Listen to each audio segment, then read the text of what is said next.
Vote के समय में चिराग पासवान और जीतनराम मांझी और इन लोग को शर्म नहीं आ रहा है, सदन में बैठ करके हाथ में चूड़ी पहन रखा है। जाना चाहिए, सरकार में है बैठे हुए। गरीबों के घर तोड़ने से पहले सरकार की ही कमिटमेंट है, सरकार का ही योजना है कि 4 डिसमिल जमीन और या तो उनका पुनर्वास कराएं तब तोड़ा जाएगा। सरकार को आगे बढ़ाना है। वो परिवार नहीं है जो पासवान लोग वोट दे रहे हैं, आपको खुल करके कर रहा हूं मैं, वो परिवार नहीं है। परिवार जो है वो सदन में दिख रहे हैं, लेकिन वोट का पावर किसके पास है? जनता के पास, पासवानों के पास।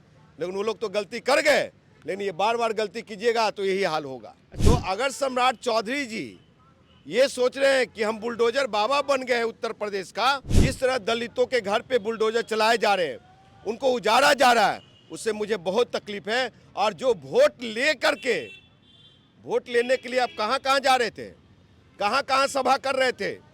नमस्कार। चुनाव के समय में चिराग पासवान तमाम बस्तियों में जा रहे थे, वोट के लिए अपील कर रहे थे, लेकिन आज उन्हीं बस्तियों में नहीं जा रहे हैं जिन बस्तियों में जो है गरीबों का आशियाना तोड़ा जा रहा है, खासकर दलित बस्तियों में।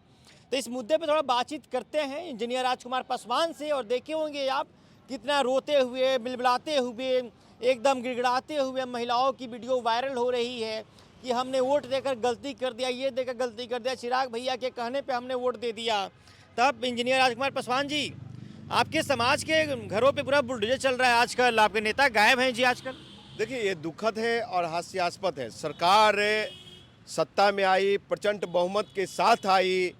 इससे पहले भी एनडीए की सरकार थी, नीतीश जी के पास होम मिनिस्ट्री थी, तो गरीबों के घर नहीं तोड़े जाते थे। और अगर तोड़े भी जाते थे, वहाँ पे इंजीनियर राजकुमार पासवान पिछले साल जाके नालंदा में रुकवा के आया था और डीएम कलेक्टर से बात करके आए थे कि भाई गरीबों के घर तोड़ने से पहले सरकार की ही कमिटमेंट है, सरकार का ही योजना है कि 4 डिसमिल जमीन और या तो उनका पुनर्वास कराएं तब तोड़ा जाएगा।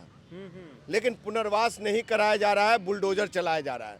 तो अगर सम्राट चौधरी जी ये सोच रहे हैं कि हम बुलडोजर बाबा बन गए हैं उत्तर प्रदेश का, तो ठीक है, स्वागत है। सम्राट चौधरी बुलडोजर क्यों? तो गृह मंत्री है ना जी साहब, गृह मंत्री हैं तो गृह मंत्री के हवाले से ही सारी चीजें पास होती है। अब पास हो करके सारी योजना पे मोहर लगती है। गृह मंत्रालय को कम मत समझिए।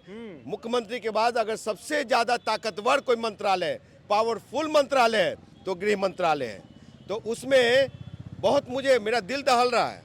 और आज के डेट में जिस तरह दलितों के घर पे बुलडोजर चलाए जा रहे हैं, उनको उजाड़ा जा रहा है, उससे मुझे बहुत तकलीफ है। और जो वोट ले करके, वोट लेने के लिए आप कहां कहां जा रहे थे, कहां कहां सभा कर रहे थे?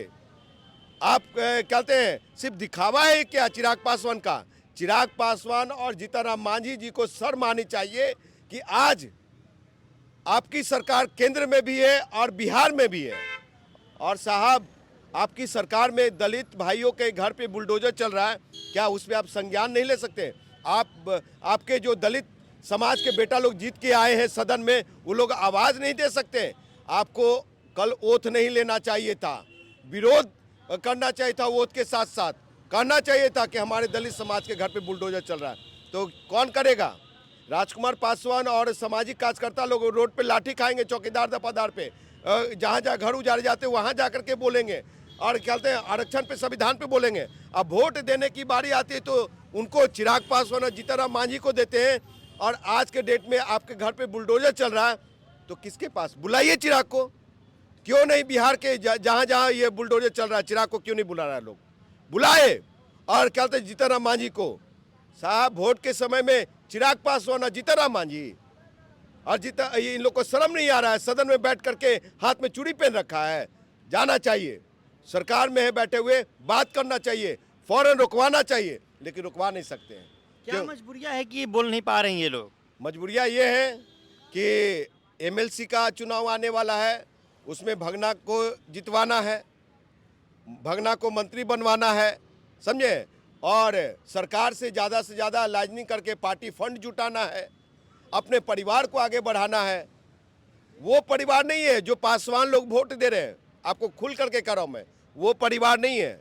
परिवार जो है वो सदन में दिख रहे हैं, लेकिन वोट का पावर किसके पास है? जनता के पास, पासवानों के पास।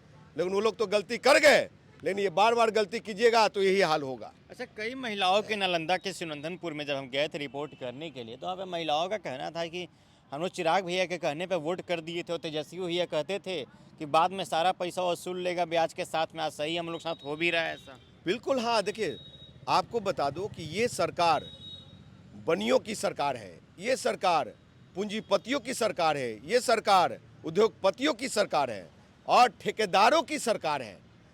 तो उन लोग को भाई जगह चाहिए, मॉल चाहिए, दुकान चाहिए और चौड़ी सड़क चाहिए, तो उसमें कौन मारे जाएंगे? हमारे गरीब भाई लोग ही, हमारे गरीब दलित भाई लोग ही मारे जाएंगे। और जो रेडी पटरी वाले हैं, दुकानदार हैं, ठीक है आप खूबसूरत बनाइए, स्वागत योग्य है, लेकिन पहले उनको 4 डिसमिल जमीन दीजिए। अगर वो नहीं देते हैं तो पुनर्वास करवाइए, पुनर्वास के बाद तोड़िए ना भाई, कौन मना कर रहा है आपको? तो बिना व्यवस्था किए कैसे सरकार तोड़ दे रही है? आखिर चिराग पासवान सवाल क्यों नहीं खड़ा कर रहे हैं? सवाल जब उनके क्यों? समाज के लोगों पे बुलडोजर चल रहा है तो। साहब चिराग बार बार आप लोग चिराग चिराग करते हैं और मेरे समाज के भी लोग, युवा नौजवान चिराग भैया करते हैं। बहुत लोगों का फ़ोन आया मेरे पास, मैं बहुत दुखी हूँ। तो मैं उन लोगों को कहा कि वोट के समय में चिराग को देते हो, लाठी खाते हैं तुम्हारे लिए, और जब मैं चुनाव लड़ता हूँ तो तुम मुझे वोट नहीं करते हो। बताओ किस ताकत पे, किस हैसियत से मैं कलेक्टर से बात करूँ, मुख्यमंत्री से बात करूँ? सम्राट चौधरी भी हमसे दूर नहीं है, उनके पास भी जाकर के मैं गुहार लगा सकता हूँ, इतनी ताकत है, हैसियत है हमारा। लेकिन ये लोग, समाज जब साथ नहीं खड़ा रहेगा तो फिर हमारे जैसे जो क्रांतिकारी युवा साथी लोग हैं दूर हो जाए। और रही बात चिराग की, तो चिराग हमारे समाज का नहीं हो सकता, बार बार कह रहा हूँ मैं। क्यों नहीं हो सकते चिराग आपके समाज के? वो जानते हैं, चिराग के नाम पे वोट नहीं मिल रहा है। चिराग पासवान की इतनी पहचान है कि वो स्वर्गीय रामविलास पासवान के पुत्र हैं, उनकी इतनी आइडेंटिटी है बिहार में, उनकी पहचान इतनी ही है कि वो रामविलास पासवान के पुत्र हैं। राजकुमार पासवान अपना पहचान बनाया है साहब, चलिए, समझे? जब चुनाव का समय आता है तो जातीय समीकरण देखा जाता है, जातीय समीकरण के फिर नेताओं को चुना जाता है, देखा जाता है कि कौन सा जाति का कौन सा नेता है जो उस समीकरण में फिट बैठता है, फिर उस जाति के नेता को उस समाज के बीच भेजा जाता है। लेकिन जब उसी समाज के ऊपर अत्याचार होता है, बुलडोजर चलता है, हम मानते हैं कि अवैध ज़मीन पे वो लोग हैं, अवैध कब्जा करके रखे हुए हैं, लेकिन कई सालों से रखे हुए, तो उसमें गलतियाँ सिर्फ उनकी भी नहीं है, उसमें गलतियाँ सरकार की भी है। जब वो लोग अपना घर बनवा रहे थे तो सरकार उस टाइम पे क्या कर रही थी? सरकार उस समय में रोकथाम आखिर क्यों नहीं की कि आप लोग घर मत बनवाइए, यहाँ पे आपका ये ज़मीन नहीं है, एक समय पे आपका घर टूट जाएगा। चुनाव के समय में सभी नेता जाते हैं, अपने अपने समाज के बीच वोट मांगते हैं, वोट के लिए अपील करते हैं, और चुनाव जीतने के बाद जब उनके घरों पर बुलडोजर चलने लगता है तो उन्हीं के समाज के नेता एकदम खामोश होकर चुपचाप रसगुल्ला खाने का काम करते हैं, एकदम बैठे रहते हैं, शांति से कुछ नहीं बोलते एक शब्द। वही लोग आज कह रहे हैं कि चिराग भैया कहे थे कि हमको वोट दीजिए आप लोग, हम आपके लिए काम करेंगे, लेकिन ऐसा कुछ नहीं हुआ। और एक तरफ तेजस्वी यादव का भी जिक्र होते हुए, जो महिला हैं तेजस्वी यादव का भी जिक्र कर रहे हैं। तेजस्वी भैया बोले थे कि हाँ वोटवा दे रही हैं, पैसा आपका सब का सब वसूली कर लेगा, वोट मत दीजिएगा, सोच समझ के वोट दीजिएगा। आज सभी लोग, लगभग महिलाएं जो हैं तेजस्वी प्रसाद यादव को दलित बस्तियों में याद कर रही हैं, और चिराग पासवान को तो खोज ही रही है कि चिराग भैया वोट लेके चले गए लेकिन हमको देखने तक नहीं आए।